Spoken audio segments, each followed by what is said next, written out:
अस्सलाम वालेकुम dear students, welcome in the 15th lecture of software verification and validation. जैसा कि लास्ट लेक्चर मैंने आप लोगों से कहा था कि हम इंशाल्लाह अपने नेक्स्ट लेक्चर में ऑडिट के बारे में डिस्कस करेंगे कि सॉफ्टवेयर वेरिफिकेशन एंड वैलिडेशन के इस सब्जेक्ट में ऑडिट से क्या मुराद है, हम ऑडिट क्यों करेंगे और किस किस्म का ऑडिट होगा, उसके टाइप्स क्या होंगी, हम उसका आज डिस्कस करते हैं। तो आप लोग सॉफ्टवेयर इंजीनियरिंग के स्टूडेंट हैं, तो आप लोगों के जहन में ये सवाल जो है ना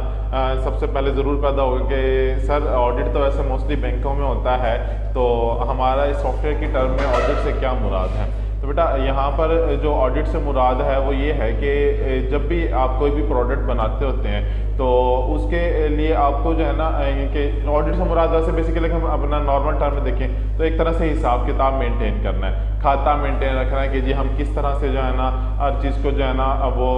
नोट डाउन कर रहे हैं, हर चीज़ का रिकॉर्ड जो है ना वो रख रहे हैं, किस तरह से उसको मैनेज कर रहे हैं, कितने एक्सपेंसेस आ रहे हैं, हम उनको मैनेज किस तरह से कर रहे हैं, कितनी लाइबिलिटीज़ हैं। ये सारी चीज़ें हम लोग क्या कर रहे होते हैं अपनी नॉर्मल लाइफ में। अगर हम घर में भी देखें तो हमारे घर में भी जो हम डेली बेसिस पे जो हमारे एक्सपेंसेस आ रहे होते हैं, जो हम इनकम आ रही होती है, वो सारा क्या एक तरह से हम महीने के एंड पे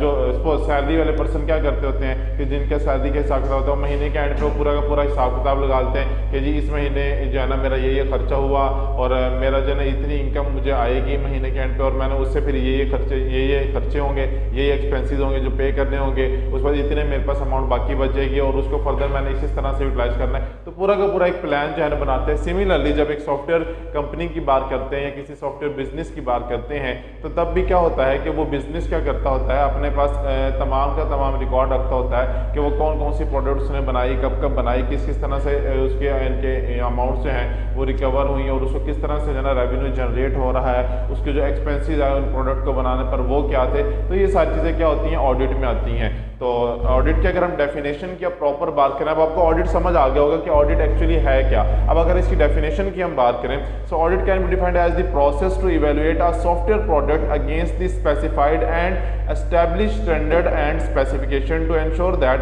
the developed product adheres to these standards. कि जो हम प्रोडक्ट बनाने जा रहे हैं वो क्या कर रही है, जो हमारे स्टैंडर्ड्स हैं, जो हमने इनके रिक्वायरमेंट गैदरिंग की उसके जो एक स्टैंडर्ड बनाए हैं कि इस स्टैंडर्ड का ये प्रोडक्ट होगी जो बनाई जाएगी, तो उस स्टैंडर्ड को मीट अप करने के लिए, स्टैंडर्ड को जो है ना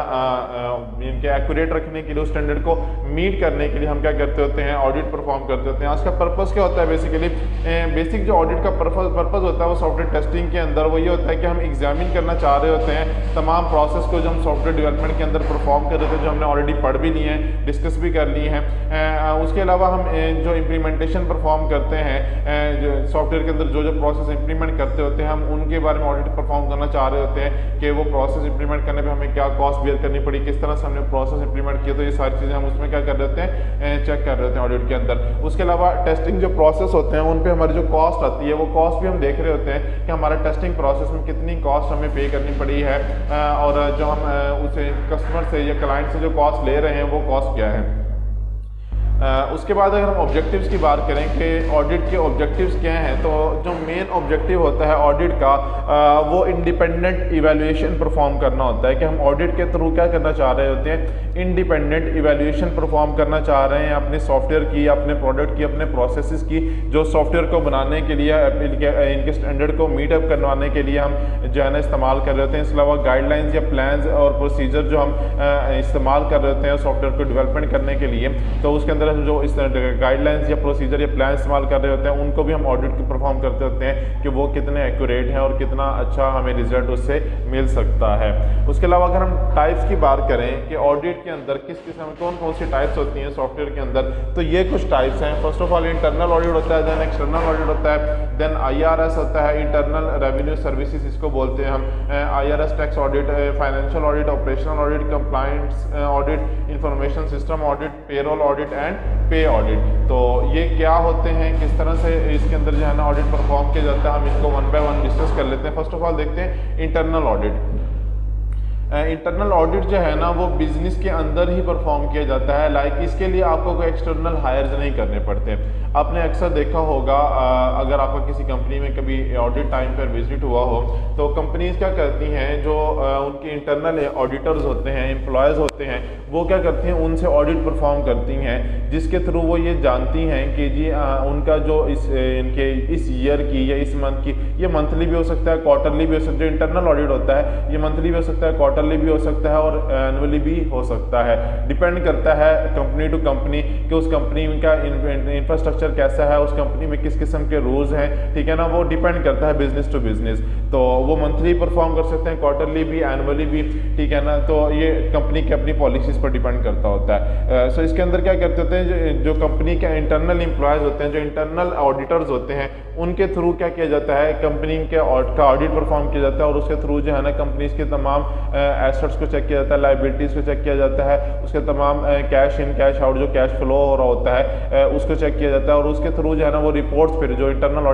ऑडिटर्स होते हैं वो देन क्या कहते हैं, रिपोर्ट बनाकर जो हायर अथॉरिटीज़ होती हैं, जो हायर मैनेजमेंट होती है उसको फॉरवर्ड करते हैं। देन वो उसको जो है ना स्टडी करते हैं और उसके बाद जो है ना वो फर्दर उस पर अगर कोई प्रॉब्लम आती है, किसी किस्म की कोई उनको प्रॉब्लम नजर आती है, देन वो उस पर फर्दर जो है ना फिर इंक्वायरी करते होते हैं। देन बिजनेस जो है ना वो अपना उस हिसाब से जो है ना वो अपना बिजनेस को क्या करते होते हैं, मेंटेन रखे होते हैं, स्टैब्लिश कर रहे होते हैं। इसके अलावा बिजनेसेस दैट हैव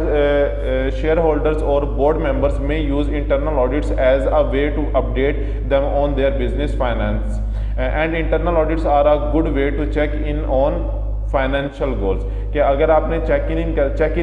इन करना है अपने फाइनेंशियल गोल्स को, तो उसके लिए एक बेस्ट वे होता है कि आप इंटरनल ऑडिट परफॉर्म कर लें। उसके थ्रू हमें आइडिया हो जाता है कि हमारे जो फाइनेंशियल गोल्स हैं वो अचीव हो रहे हैं या नहीं हो रहे, कहीं हम अपने फाइनेंशियल गोल्स से डाइवर्स तो नहीं हो रहे, उसकी अपोजिट डायरेक्शन में तो मूव नहीं कर रहे, या अगर हम फाइनेंशियल गोल की डायरेक्शन में ही मूव करें, जो हमने फाइनेंशियल गोल सेट किए हुए हैं उसी डायरेक्शन मूव कर रहे हैं, फाइनेंशियल गोल हम अचीव कर रहे हैं, तो उसमें कितनी एक्यूरेसी है, कितना ज़्यादा एफिशिएंसी है, हम वो चीज़ भी इसके थ्रू इंटरनल ऑडिट के थ्रू क्या कर सकते हैं, चेक कर सकते हैं। Response to conduct and internal audit, अगर हम बात करें कि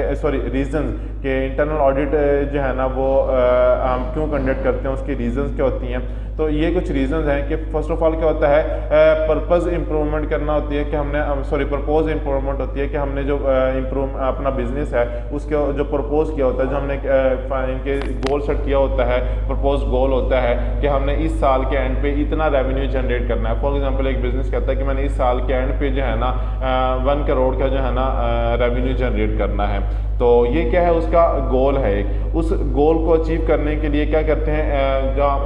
हमें डिफरेंट ऑडिट्स परफॉर्म हम इनके वक्त के साथ साथ जो है चेक कर रहे होते हैं कि क्या हम रेवेन्यू इतना जनरेट कर भी पा रहे हैं नहीं, क्योंकि उसके लिए फिर सेट किया हुआ होता है ना कि हर मंथ में हम इतना रेवेन्यू जनरेट करेंगे। अगर किसी मंथ में उतना रेवेन्यू जनरेट नहीं होता, देन क्या करते हैं, जो बिजनेस होता है वो नेक्स्ट मंथ में डबल एफर्ट करता है ताकि वो उतना उस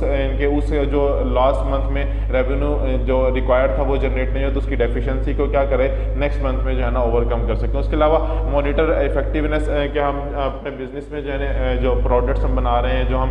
प्रोसेस हमने जो गोल सेट किए हुए हैं उनकी इफेक्टिवनेस को हम मॉनिटर कर रहे होते हैं। Make sure your business is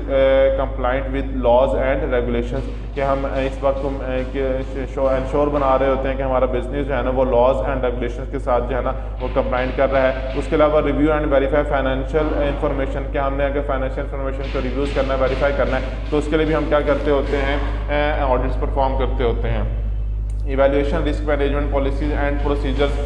हम जो है ना इसमें इस्तेमाल करते होते हैं। इवैल्यूएशन करनी होती है रिस्क मैनेजमेंट की, पॉलिसीज़ की, प्रोसीजर्स की, तो उसके लिए भी हम इंटरनल ऑडिट परफॉर्म करते हैं। उसके अलावा एग्जामिन ऑपरेशन प्रोसेसेस, के हमारे पास जो ऑपरेशन परफॉर्म हो रहे होते हैं उनके प्रोसेस को हमने एग्जामिन करने के लिए भी क्या करते हैं, इंटरनल ऑडिट परफॉर्म करते होते हैं। इसके अलावा एक्सटर्नल ऑडिट की बात करें अगर,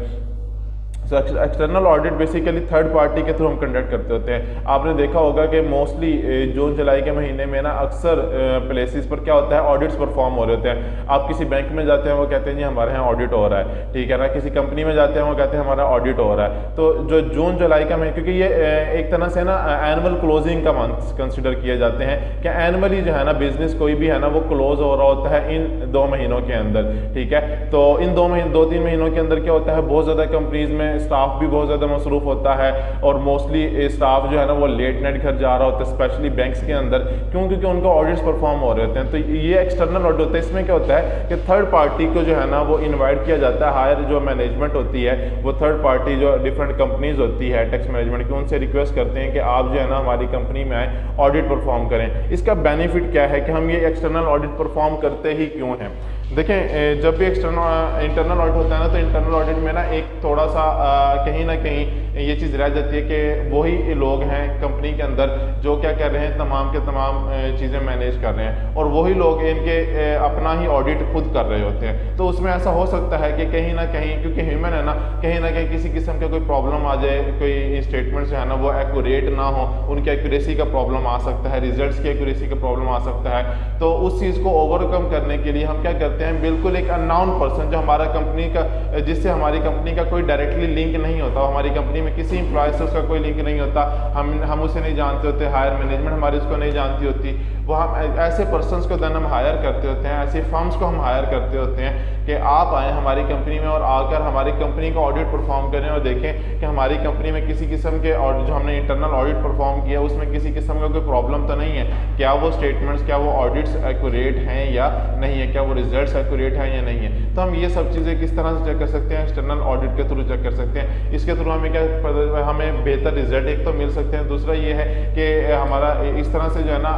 जो हमारे एम्प्लॉयज़ होंगे उनको भी इस चीज़ का पता होता है कि जी एक्सटर्नल ऑडिट भी परफॉर्म होता है इस कंपनी में, तो हमने जो स्टेटमेंट्स बनानी है वो एक्यूरेट बनानी है, उसमें अगर हम कोई प्रॉब्लम रखें किसी किस्म की, तो देन क्या हो सकता है कि हम पकड़े जा सकते हैं और बाद में हमारे लिए बहुत बड़ी प्रॉब्लम बन के सामने आ सकता है। सो एक तरह से चेक एंड बैलेंस रखने का एक अच्छा वे होता है एक्सटर्नल ऑडिट परफॉर्म करना। उसके अलावा ऑडिट रिपोर्ट की बात करें अगर हम, तो जब इंटरनल हो या एक्सटर्नल हो, ऑडिट कोई भी हम परफॉर्म कर रहे हैं, तो उसके एंड पे जब ऑडिट परफॉर्म हो जाता है तो एक पूरी की पूरी रिपोर्ट बनाकर, उसे आप समरी भी कह सकते हैं कि पूरी की पूरी जो है ना ऑडिट समरी एक बनाकर, ऑडिट पूरी रिपोर्ट, डिटेल रिपोर्ट होती है, एक समरी रिपोर्ट भी बनती है और एक होती है डिटेल रिपोर्ट ऑडिट की। तो ये दो रिपोर्ट्स होती हैं जो बनाकर क्या की जाती हैं, हायर मैनेजमेंट को जो है ना वो फॉरवर्ड की जाती हैं। देन वो इसको देखकर जो है ना ऑडिट रिपोर्ट को देखकर फर्दर जो है ना वो डिसीजन लेते होते हैं, फर्दर अपनी डिसीजन मेकिंग परफॉर्म करते थे, नेक्स्ट उन्होंने बिजनेस को किस तरह से किस डायरेक्शन में लेकर चलना है। उसके बाद आईआरएस टैक्स ऑडिट की अगर हम बात करें तो IRS basically internal revenue services एक इदारा है ये, ठीक है, ये टैक्स ऑडिट परफॉर्म करता है mostly. IRS tax audits are used to assess the accuracy of companies filed tax return, कि आईआरएस क्या करता है, वो इस जो कंपनीज टैक्स पे कर रही होती हैं, साउथ सी बात है, जो भी कंपनी रेवेन्यू अर्न कर रही है जिस भी कंट्री में है, वो उस कंपनी यानी वो कंपनी उस कंट्री में टैक्स भी पे कर रही है। जिस तरह पाकिस्तान में आप अक्सर वो न्यूज़ पर सुन रहे होते हैं कि टैक्स गोशवारे जमा करवाने की फलां तारीख लास्ट है, ठीक है ना, तो न्यूज़ में ये जुमला अक्सर आप लोगों ने सुना होगा। तो इसका मतलब ही क्या है, इसका मतलब यही होता है ना कि जितनी भी कंपनीज हैं जो चाहे वो स्मॉल बिजनेस है चाहे वो लार्ज बिजनेस है, वो क्या कर रहा होता है, टैक्स पे कर रहा होता है। और अगर बिजनेस नहीं भी है तो हम लोग वैसे भी टैक्स पे कर होते हैं। आप जो भी प्रोडक्ट मार्केट से बाय करते हैं उस पर क्या होता है, टैक्स होता है। अब आप लोड डलवाते हैं, बैलेंस करवाते हैं अपने मोबाइल में, तो उस पर भी आप टैक्स पे करते हैं, कॉल्स करते हैं, कॉल्स पर भी टैक्स पे करते हैं। तो ये सब क्या है, ये टैक्सेस हैं डिफरेंट जो हम पे कर रहे होते हैं। और ऑडिट हम क्यों परफॉर्म करते हैं, ताकि हम इन टैक्सेस का हिसाब किताब रख सकें कि एक कंपनी जो इतना रेवेन्यू जनरेट कर रही है इस साल में, चाहे वो सॉफ्टवेयर कंपनी है चाहे कंस्ट्रक्शन कंपनी है, कोई भी कंपनी है, तो वो क्या कर रही है, अगर सपोज 1 करोड़ का जो है ना वो रेवेन्यू जनरेट कर रही है एक साल के अंदर, तो उस हिसाब से उसको टैक्स भी पे करना चाहिए, ठीक है ना, उसी हिसाब से वो टैक्स पे करेगी। तो हम इस सब का हिसाब किताब कौन रखना होता है, आईआरएस टैक्स ऑडिट के थ्रू जो है ना वो रखा जाता है। इसमें क्या करते हैं, auditors look for discrepancies in the business tax liabilities to make sure that the company did not over pay और अंडर पे टैक्सेस, कि कंपनी ने जो है ना ऐसा ना हो कि टैक्स, जैसे आप अक्सर सुनते होते हैं न्यूज़ में कि टैक्स चोरी करना, तो ऐसा ना हो कि कंपनी टैक्स चोरी कर रही है, कि टैक्स कम पे कर रही हो, उसका रेवेन्यू ज़्यादा है लेकिन दिखा थोड़ा रही है, ठीक है, अर्निंग जो है ना वो ज़्यादा है लेकिन कम शो करवा कर जो है ना वो कम टैक्स पे कर रही हैं, ऐसा भी नहीं होना चाहिए। और ऐसा भी नहीं होना चाहिए कि एक कंपनी को रेवेन्यू कम जनरेट हो रहा है लेकिन उसके अंदर ऑडिटर्स जो हैं उनकी किसी मिस्टेक की वजह से उस कंपनी को ज़्यादा टैक्स पे करना पड़ जाता है, ऐसा भी नहीं होना चाहिए। तो इन दोनों चीज़ों को बैलेंस रखने के लिए हम जो है ना आईआरएस टैक्स ऑडिट जो है ना वो परफॉर्म किया जाता होता है। उसके अलावा and tax auditors review possible errors on small business tax return, के इस किस्म किस्म का अगर कोई एरर आता है स्मॉल बिजनेस रिटर्न में, तो जो हमारे टैक्स ऑडिटर्स होते हैं वो जो है ना इस चीज़ को चेक कर रहे होते हैं, वो इसका एरर्स को जो है ना वो आइडेंटिफाई कर रहे होते हैं। Auditors usually conduct IRS audit randomly. IRS audits can be conducted by mail or through in-person interviews. कि IRS audits जो है ना वो मेल के थ्रू भी जो है ना कंडक्ट किए जाते हैं कि हर कंपनी के जो इंटरनल या एक्सटर्नल ऑडिट्स परफॉर्म होते हैं वो उनकी रिपोर्ट जो है ना वो उनसे एक्वायर कर लेते हैं और देन उसको स्टडी करके उसकी बेस पर जो है ना वो टैक्सेस जो है ना वो लागू किए जाते हैं। उसके अलावा जो हायर मैनेजमेंट होती है उनसे भी डिस्कस करके या जो वहाँ पर ऑडिटर्स होते हैं उनसे भी डिस्कस करके उनके इंटरव्यूज लेकर भी जो है ना ऑडिट्स जो है ना वो परफॉर्म किए जाते हैं, IRS ऑडिट परफॉर्म करते हैं। इसके बाद फाइनेंशियल ऑडिट की अगर बात करें तो फाइनेंशियल लफ्ज़ से वैसे तो क्लियर हो जाता है कि फाइनेंशियल ऑडिट क्या होगा। फाइनेंशियल ऑडिट बेसिकली एक most common type of audit है जिसके अंदर के हम फाइनेंस को जो है ना जो हमारा किसी भी कंपनी का फाइनेंस होता है चाहे वो इंटरनल है या एक्सटर्नल है, तो हम इंटरनली या एक्सटर्नली उस कंपनी के फाइनेंस को जो है ना वो चेक कर रहे होते हैं फाइनेंशियल ऑडिट के अंदर कि जो फाइनेंशियली उसकी स्टेटमेंट्स है फाइनेंशियल स्टेटमेंट्स एक्यूरेट हैं या नहीं है, उन सब चीज़ों को जो है ना वेरीफाई कर रहे होते हैं। During a finance audit the auditor analyse the fairness and accuracy of a business financial statement कि जब भी फाइनेंशियल ऑडिट हम परफॉर्म करते थे तो हम बिजनेस की जो फेयरनेस है उसकी एक्यूरेसी है फाइनेंशियल स्टेटमेंट की उसको चेक कर रहे थे, जैसे मैंने अभी थोड़ी देर पहले भी आपको बताया। उसके अलावा auditors review transactions procedures and balance to conduct a financial audit. जो ऑडिटर होता है वो क्या करता है, ट्रांजेक्शन जो हुई हुई होती हैं किसी कंपनी के अंदर उनको रिव्यू करता है, जो प्रोसीजर्स फॉलो किए जा रहे होते हैं उनको रिव्यू करता है और बैलेंस जो होता है उसको रिव्यू करता है और देन उस पे जो है ना फर्दर जो है ना वो अपनी एक रिपोर्ट बनाता होता है। After the audit, third party usually release an audit opinion about the business to lenders, creditors and investors. कि जब ऑडिट परफॉर्म हो जाता है देन जो ऑडिटर्स होते हैं वो क्या करते हैं उस बिजनेस के अंदर जो लेंडर्स होते हैं, क्रेडिटर्स होते हैं, इन्वेस्टर होते हैं, उन सब के लिए एक फाइनेंशियल रिपोर्ट जो है ना वो बनाकर जो है ना वो रिलीज करती होती है। उसके अलावा ऑपरेशनल ऑडिट की अगर बात करें तो operational audit basically perform operations पर किए जाते हैं कि किसी कंपनी के अंदर जो ऑपरेशंस परफॉर्म किए जा रहे होते हैं उन ऑपरेशंस पर भी हम ऑडिट परफॉर्म करते हैं कि क्या वो ऑपरेशंस जो है ना वो एक्यूरेट हैं या नहीं है, उनमें किसी किस्म के प्रॉब्लम तो नहीं है जिसकी वजह से कंपनी के अंदर रेवेन्यू जो है ना जनरेट करने में प्रॉब्लम हो रही है, तो उनकी भी एक्यूरेसी को चेक करने के लिए हम क्या करते हैं ऑपरेशनल ऑडिट परफॉर्म करते होते हैं।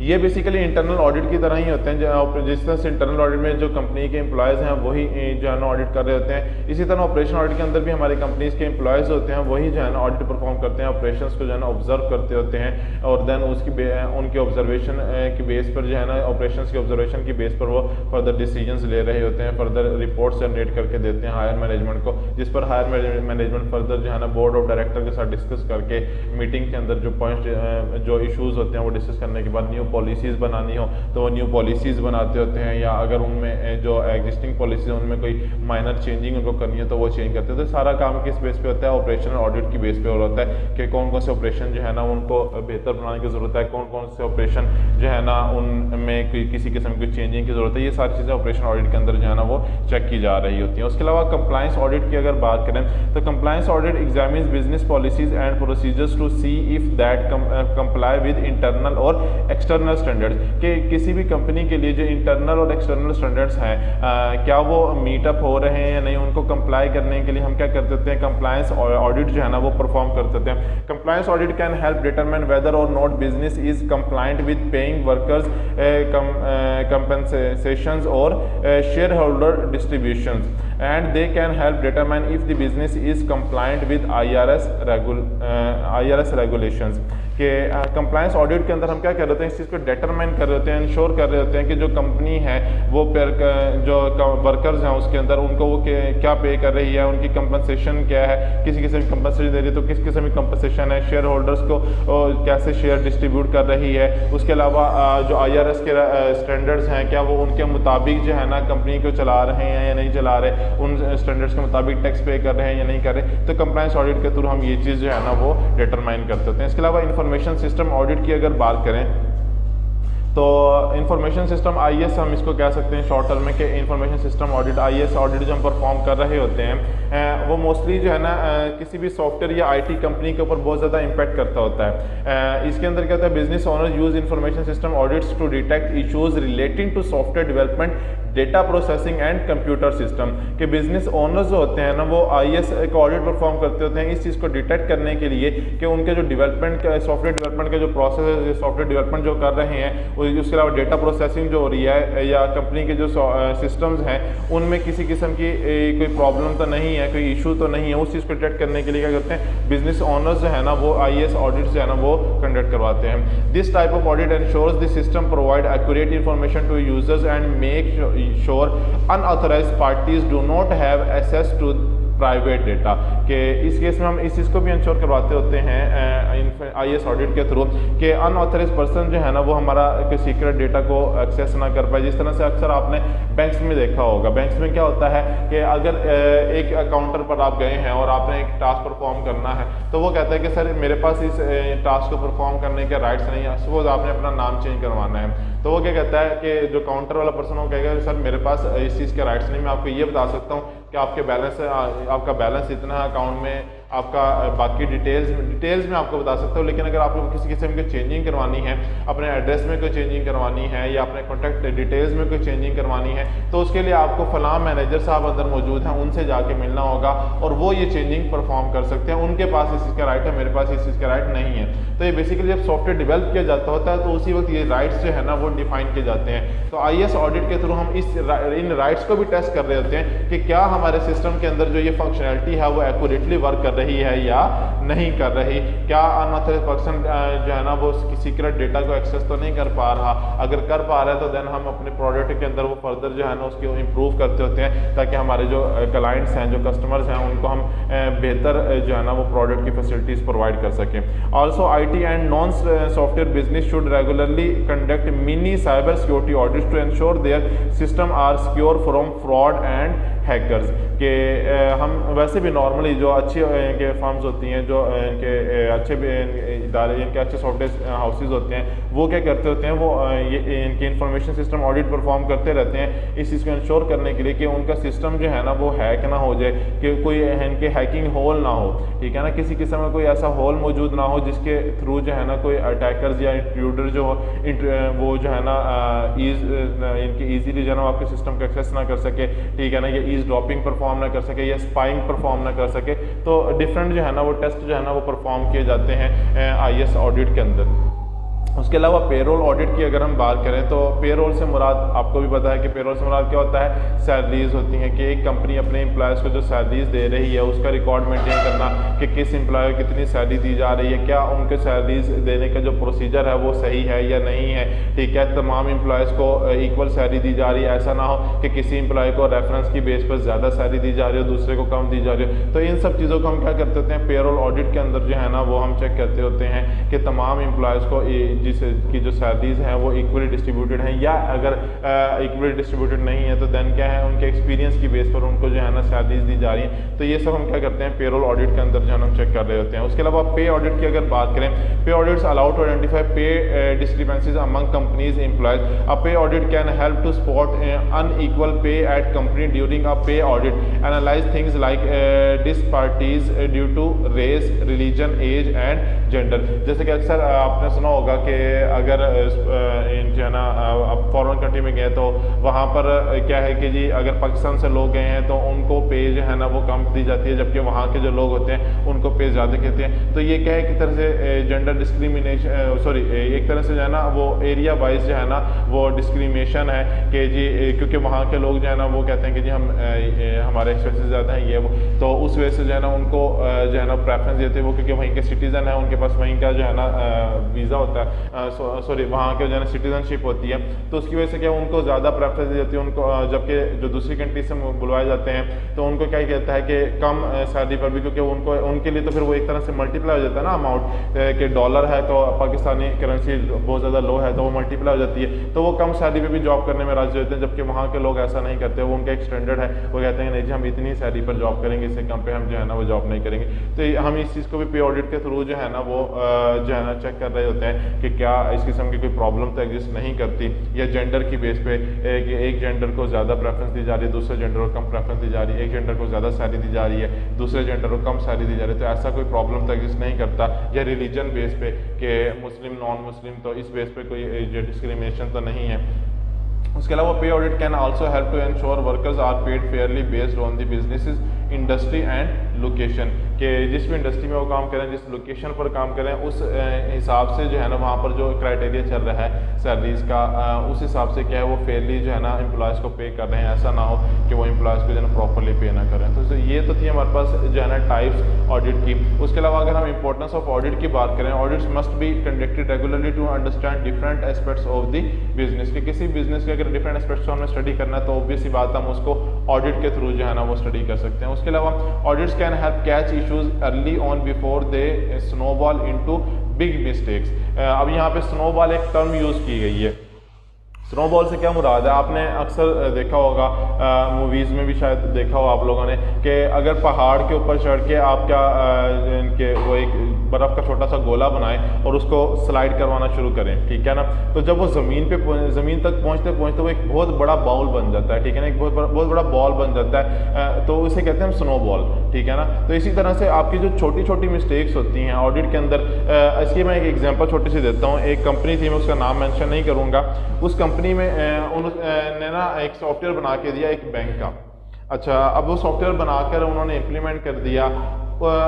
कुछ अर्सा इनके चला, और जब ऑडिट परफॉर्म हुआ 1 साल के बाद उस कंपनी का, तो उस कंपनी के ऑडिट में लाखों रुपए करोड़ों रुपए का जो है ना वो घपला था। अब कंपनी के जो ऑडिटर्स थे वो भी परेशान, उनको समझ ना आ रही हो कि भाई गलतियां हुई तो गलतियां हुई कहाँ पे हैं, उनको इस बात की समझ नहीं आ रही थी। सो एट दिन फाइनली जो जिस कंपनी से सॉफ्टवेयर बनाया था उनको बुलवाया गया, उनके मैनेजमेंट को बुलवाया गया कि जी अपना सॉफ्टवेयर चेक करें, आपके सॉफ्टवेयर में कहीं कोई फ्लॉ है जिसकी वजह से हमारे स्टेटमेंट्स जो है ना जो हम वैसे हमने बनाई हैं उनमें जो रिसिप्ट्स हैं उनमें, और जो सॉफ्टवेयर के थ्रू हमें रिसिप्ट जनरेट हो रही है उनमें बहुत फ़र्क आ रहा है, करोड़ों रुपए का जो है ना वो घपला आ रहा है। तो जब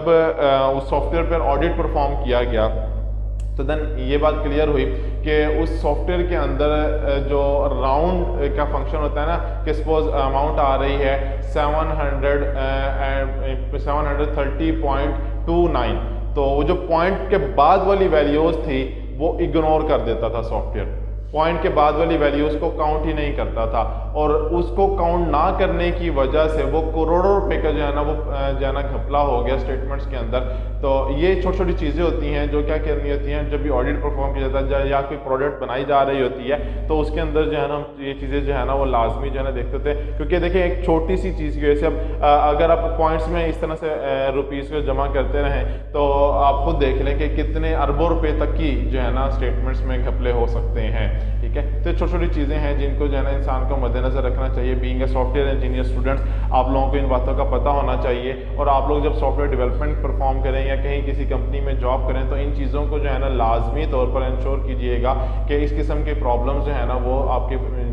जो भी कंपनी हो उसके प्रोडक्ट्स के अंदर एग्जिस्ट नहीं करने चाहिए। उसके अलावा before kicking the idea of audits to the curb, thinking about how they can benefit small business, कि जब भी आप कोई भी ऑडिट का आइडिया आपके माइंड में आता है कि आप इस किस्म का ऑडिट जो है ना वो आपको अपनी कंपनी में आप इस वक्त परफॉर्म करना चाहिए, तो उसको अपने माइंड से निकालने से पहले इस चीज़ को इंश्योर करना चाहिए कि आपको पता होना चाहिए कि ये ऑडिट जो है ना आपको इतना ज़्यादा बेनिफिट प्रोवाइड कर सकता है, ठीक है ना। तो उसके बेनिफिट्स को ज़रूर जो है ना उसके प्रोज को जो है ना ज़रूर मलूज़े खातिर रखना चाहिए। ऐसा ना हो कि आप कहें कि क्या करना है ऑडिट परफॉर्म करके छोड़ें, बस ठीक है जैसे बिजनेस चल रहा है चलने दें। तो ये स्टेटमेंट बोलने से पहले एक दफ़ा जो है ना ऑडिट के बेनिफिट्स का आपको जो है ना ज़रूर नॉलेज होना चाहिए, ताकि आप उसको फिर फर्दर डिसीजन जो है ना वो सही तरह से ले पाएँ, उसको बेटर वे में जो है ना डिसाइड कर सकें कि आपको ऑडिट परफॉर्म करना चाहिए या नहीं परफॉर्म करना चाहिए। उसके अलावा ऑडिट जो है ना वो हमें हेल्प करता है किन किन चीज़ों में फाइंड फाइनेंशियल प्रॉब्लम्स के, हमें फाइनेंशियल प्रॉब्लम्स को अगर फाइंड आउट करना है तो उसमें भी बहुत ज़्यादा हेल्पफुल होता है। एरर्स को कैच करने में हेल्पफुल साबित होता है। बिजनेस बॉटम लाइन को इम्प्रूव करने के लिए कि अगर बहुत ज़्यादा बिजनेस जो है ना वो लो चल रहा है, एक्सपेक्टेड फ्रेगमेंटेशन से, तो देन उसको हमने बूस्टअप करना है, तो उसके लिए भी ऑडिट बहुत ज़्यादा हेल्पफुल साबित होता है। स्टे ऑर्गेनाइज के हमें अपने तमाम एक्टिविटीज़ को ऑर्गेनाइज रखना है, तो उसमें भी हमारे पास ऑडिट बहुत ज़्यादा हेल्पफुल साबित हो सकता है। इसके अलावा मेक बेटर बिजनेस डिसीजन, क्या आपने अगर बेहतर बिजनेस डिसीजंस लेने हैं तो उसके लिए भी आपको ऑडिट बहुत ज़्यादा हेल्पफुल साबित होता है, ताकि आप जो है ना, जैसे मैंने भी आप थोड़ी देर पहले एग्जांपल कोट की कि एक बिजनेस अगर उसने जो है ना डिसाइड किया हुआ है कि जी इस साल के एंड पे उसने इतना रेवेन्यू जनरेट करना है और मंथली इतना होगा, तो किसी मंथ अगर रेवेन्यू कम जनरेट होता है तो अगर वो ऑडिट मंथली ऑडिट साथ साथ इंटरनल ऑडिट परफॉर्म करते रहते हैं, तो उनको आइडिया हो जाएगा कि भाई इस मंथ ऑडिट जो है ना वो कम जनरेट हुआ है, तो नेक्स्ट मंथ मजीद जो है ना इंप्रूव करना है हम अपने ऑपरेशंस को, अपने फंक्शनलिटीज़ को, अपने वर्क को, ताकि हम जो है ना अपने जो इस लास्ट मंथ का जो डेफिशिएंसी है उसको हम ओवरकम कर सकें। इसके अलावा हमारे पास एक सॉफ्टवेयर होता है जिसके थ्रू जो है ना हम उसको हम कहते हैं पेट्रियट्स ऑनलाइन अकाउंटिंग सॉफ्टवेयर, जिसके थ्रू हम क्या करते हैं अपने ऑर्गेनाइजेशन के अंदर अपने ऑडिट्स का जो है ना वो रिकॉर्ड जो है ना वो मेंटेन कर सकते हैं। अब लास्ट में हम जो है ना roles and responsibilities of formal audit discuss कर लेते हैं कि फॉर्मल ऑडिट के अंदर क्या रोल्स होते हैं, किस किस के रोल्स होते हैं और किस किस की क्या क्या रिस्पॉन्सिबिलिटीज होती हैं। तो फर्स्ट ऑफ ऑल हम देख लेते हैं मैनेजर का क्या रोल होता है। The manager decides on what needs to be reviewed and ensure that there is sufficient time allocate in the project plan for all of the required review activities. Managers do not usually get involve in the actual review process. Manager क्या करते होते हैं वो decision, क्योंकि manager के पास decision power होती है, जो मैनेजमेंट होती है ना उनके पास डिसीजन पावर होती है कि वो डिसीजन फर्दर ले रहे होते हैं अपनी प्रोडक्ट पर या अपने प्रोसेसेस पर। तो उन्होंने क्या करना होता है, वो खुद से इन्वॉल्व नहीं होते प्रोसेस के अंदर, लेकिन वो क्या करते हैं जो टीम होती है उनके अंडर जो टीम होती है उससे क्या होता है वो इन्फॉर्मेशन गैदर करके देन उस पर फर्दर जो है ना डिसीजन मेकिंग परफॉर्म कर रहे होते हैं। तो जितने भी रिसोर्सेज हैं उन सबको सफिशिएंट टाइम जो है ना एलोकेट किया जाना चाहिए, इस चीज़ को इंश्योर बनाते हैं मैनेजर्स, ताकि जो है ना जो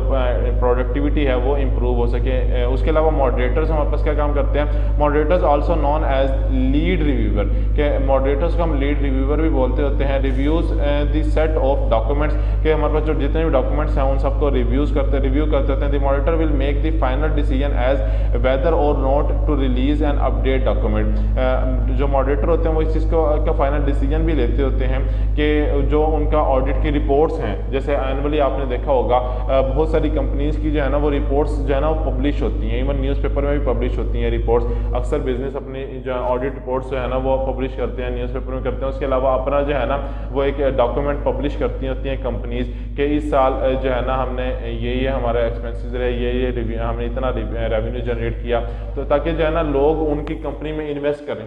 ठीक है ना। तो ये बेसिकली पूरा एक बिजनेस है। इस बिजनेस के अंदर क्या होता है कि लोगों को बताया जाता है कि देखें जी हमारी कंपनी ने इस साल इतना रेवेन्यू जनरेट किया, हमें ये बेनिफिट्स हुए, तो वो सारी चीज़ें जो है ना, और अगर कोई लॉस हुआ तो कंपनी वो भी शो करवाती है कि इस साल उसको ये लॉस हुआ जिसकी वजह से कंपनी के रेवेन्यू में इतनी कमी आई। ये सारी बातें क्या है वो कंपनी अपने डॉक्यूमेंट के अंदर जो है ना वो शो करवाती होती है। उसके अलावा ऑथर की बात करें, the author is the writer who develop the document. जो डॉक्यूमेंट को डिवेल्प करता होता है वो कौन सा होता है, ऑथर होता है, कि वो बता रहा होता है कि जी वो बेसिकली ऑथर ही जो है ना, ऑथर के साइन होने के बाद ही डॉक्यूमेंट जो है ना वो कंपनी पब्लिश करती होती है या अपने स्टेक होल्डर्स के साथ, शेयर होल्डर्स के साथ जो है ना वो शेयर करती होती है। To be reviewed, the author also takes responsibility for fixing any agreed defect, कि अगर उसमें किसी जो डॉक्यूमेंट पब्लिश हो रहा है उसके अंदर किसी किस्म का कोई डिफेक्ट है, तो